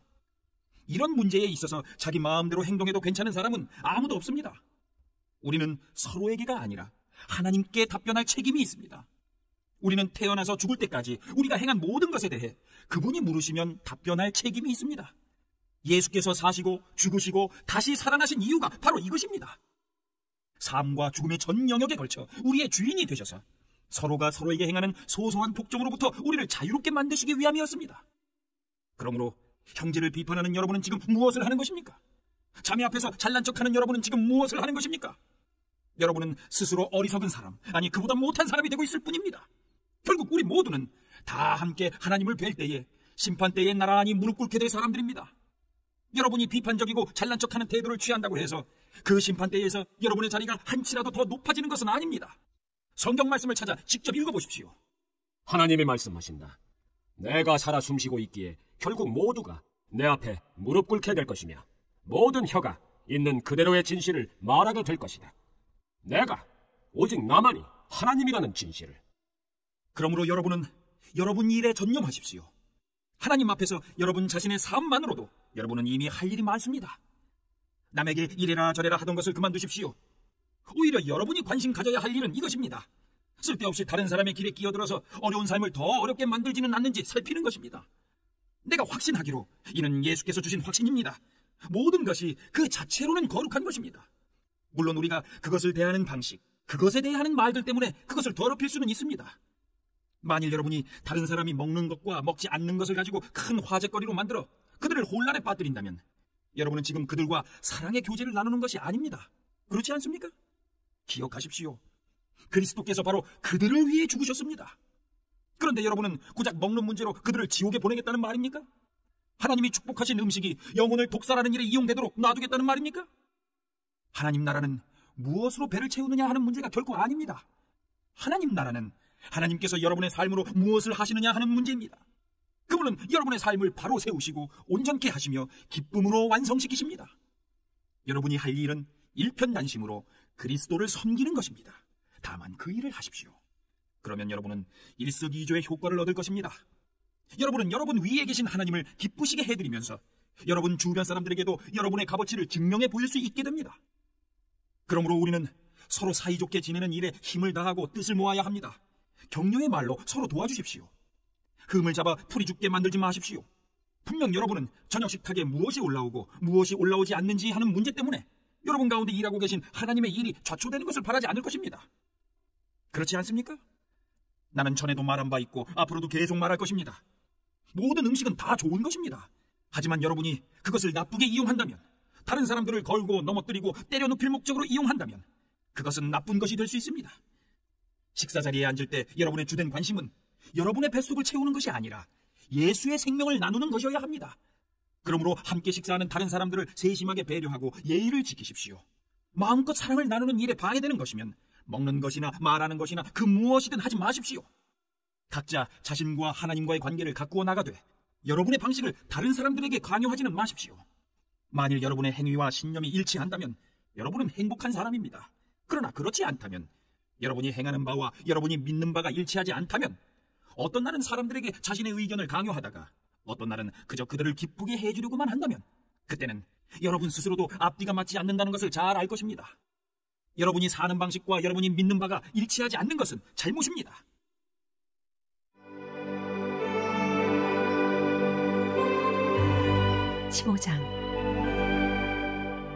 우리 가운데 믿음이 강건한 사람들은 약해서 비틀거리는 사람들을 보면 다가가 손 내밀어 도와야 합니다. 그저 자기 편한 대로만 살아서는 안 됩니다. 힘은 섬기라고 있는 것이지 지위를 즐기라고 있는 것이 아닙니다. 우리는 늘 어떻게 하면 도움을 줄 수 있을까 물으며 주변 사람들의 유익을 도모할 필요가 있습니다. 예수께서 하신 일이 바로 이것입니다.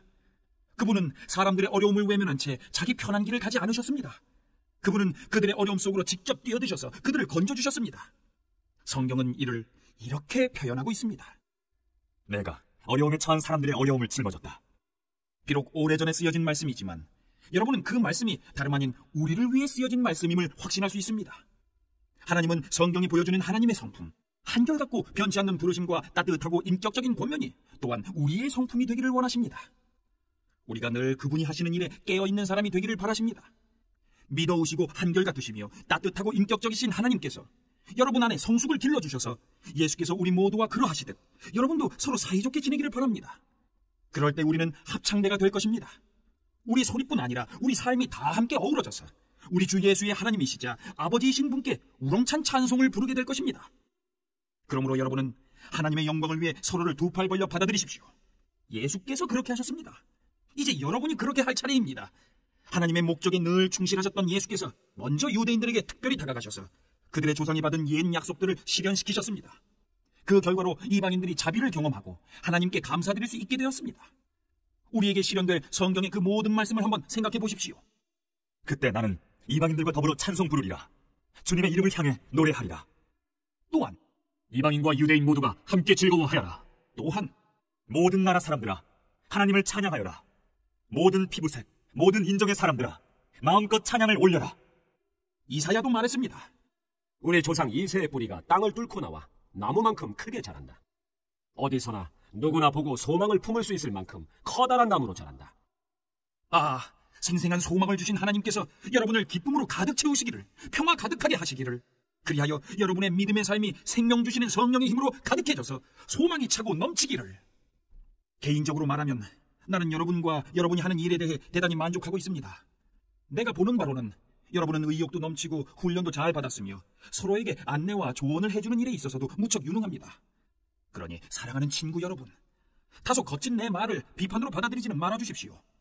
이는 비판이 아닙니다. 나는 다만 하나님께서 내게 주신 이 특별한 과제를 수행하는데 여러분의 도움이 얼마나 절실한지 강조하는 것일 뿐입니다. 하나님의 성령으로 온전해지고 거룩해진 이방인들로 하여금 하나님께서 받으실 만한 제물이 되도록 그들의 영적 필요를 채우는 것이 나의 제사장적 복음 사역입니다. 지금까지 된 일과 또 지금껏 지켜본 바를 돌이켜볼 때 고백컨대 내 마음은 무척 흡족합니다. 아니, 예수 안에서 실로 자긍심을 느낀다고 말할 수 있습니다. 물론 오직 예수 안에서 느끼는 자긍심이지만 말입니다. 나는 내가 겪은 사소한 모험담을 이야기하는 데는 관심이 없습니다. 다만 내 안에 계신 그리스도께서 그 놀랍도록 힘있고 삶을 변화시키는 말씀과 역사를 통해 어떻게 이방인들로부터 믿음의 응답을 불러일으키셨는지를 전하고 싶을 뿐입니다.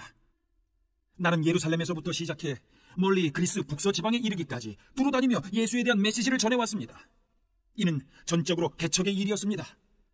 나는 아직 예수를 알거나 예배해 본 적 없는 곳으로만 그 메시지를 들고 갔습니다. 내가 따르려고 한 성경 본문은 이것이었습니다. 그분에 대해 들어보지 못한 사람들, 그들이 그분을 보게 될 것이다. 그분에 대해 들어본 적 없는 사람들, 그들이 그 메시지를 받을 것이다. 바로 이런 이유로 내가 마침내 여러분을 방문할 계획을 세우기까지 이렇게 오랜 시간이 걸렸던 것입니다. 그러나 이제는 그런 지역에서 해야 할 개척의 일이 더 이상 없고 또 여러 해에 걸쳐 여러분을 만나보기를 고대해 왔으므로 이제 나는 구체적인 방문 계획을 세우고 있습니다. 나는 스페인으로 가는 길인데 도중에 여러분에게 들러서 즐거운 시간을 갖고 또 여러분이 베풀어주는 하나님의 복을 가지고 다시 길에 오르게 되기를 기대하고 있습니다. 나는 그 전에 먼저 예루살렘으로 가서 거기서 예수를 따르는 사람들에게 구제 헌금을 전달할 것입니다. 북쪽으로는 마케도니아로부터 남쪽으로는 아가야에 이르기까지 모든 지역의 그리스 사람들이 예루살렘의 가난한 신자들을 돕기 위해 마음을 모아 헌금했습니다.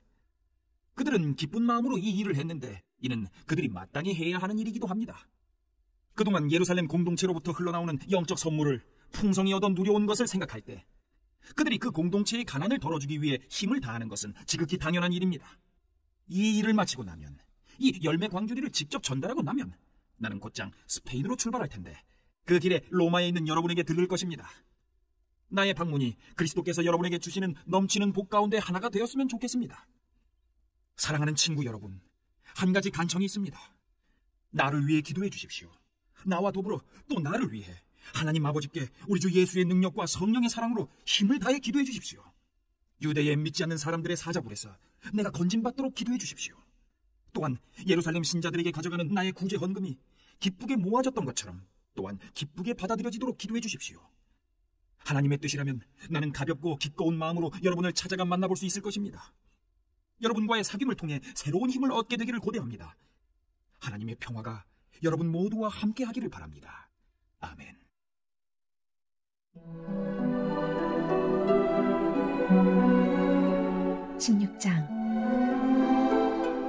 우리 친구 베베를 주님 안에서 맞아주십시오. 우리 그리스도인들이 잘하기로 유명한 그 넉넉한 환대로 그녀를 맞아주십시오. 나는 그녀와 그녀가 하는 일을 진심으로 지지합니다. 그녀는 겐그레아에 있는 교회의 핵심 대표자들 가운데 한 사람입니다. 그녀가 무엇을 요청하든지 그녀를 잘 도와주십시오. 그녀는 여러분이 해줄 수 있는 최선의 것을 받을 자격이 충분합니다. 그녀는 지금껏 나를 포함해서 여러 사람들을 도왔습니다. 예수를 섬기는 일에 나와 손잡고 일해온 브리스길라와 아굴라에게 안부를 전해주십시오. 그들은 전에 나를 위해서 자신의 목숨까지 내걸었던 사람들입니다. 그들에게 감사하는 사람은 나뿐만이 아닙니다. 그들의 집에서 모이는 교회는 말할 것도 없고 모든 이방인 신자들 모임도 그들에게 큰 신세를 졌습니다. 나의 사랑하는 친구 에베네도에게 안부를 전해주십시오. 그는 아시아에서 처음으로 예수를 따르게 된 사람입니다. 마리아에게 안부를 전해주십시오. 그녀는 정말 대단한 일꾼입니다. 나의 친척인 안드로니고와 유니아에게 안부를 전해주십시오. 우리는 전에 함께 감옥에 갇힌 적이 있습니다. 그들은 나보다 먼저 예수를 믿는 이가 된 사람들입니다. 두 사람 모두 탁월한 지도자입니다. 하나님 안에서 한 가족이며 나의 좋은 친구인 암블리아에게 안부를 전해주십시오. 그리스도의 일에 있어 나의 동료인 우르바노에게 그리고 나의 친구 스다고에게 안부를 전해주십시오. 그리스도를 따르는 일에 있어 믿음직한 역전의 용사인 아벨레에게 안부를 전해주십시오. 아리스도블로 가족에게 안부를 전해주십시오. 나의 친척 헤로디온에게 안부를 전해주십시오. 나기수 가족으로서 주님께 속해 있는 사람들에게 안부를 전해주십시오. 드루베나와 드루보사에게 안부를 전해주십시오. 그들은 주님을 섬기는 일에 참으로 근면한 여성들입니다. 그리스도 안에서 사랑하는 친구이자 열심 있는 일꾼인 버시에게 안부를 전해주십시오. 루포와 그의 어머니에게 안부를 전해주십시오. 그는 주님의 탁월한 일꾼입니다. 그의 어머니는 곧 내게도 어머니이십니다. 아순그리도와 블레곤과 허메와 바두로바와 허마에게 또 그들의 가족 모두에게 안부를 전해주십시오.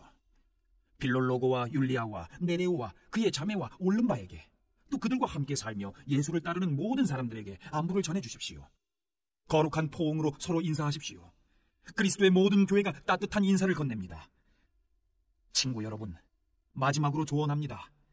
여러분이 배운 가르침 중에서 몇몇 조각과 단편들을 취해서 그것들을 이용해 문제를 일으키는 자들을 늘 예리한 눈으로 살피십시오.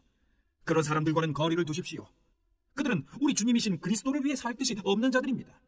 그들은 다만 무언가를 얻어낼 목적으로 이 일에 들어온 것이며 경건하고 달콤한 말로 순진한 사람들을 속여먹는 자들입니다.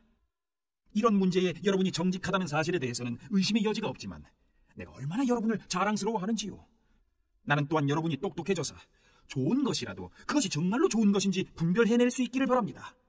달콤한 말을 들려주는 악에 대해서는 순진한 사람이 되지 마십시오. 늘 깨어 있으십시오. 그러면 어느새 평화의 하나님께서 두 발로 사탄을 땅바닥에 짓이겨 주실 것입니다. 늘 예수께서 주시는 최고의 것을 누리십시오. 우리 쪽에서 건네는 인사가 더 남았습니다.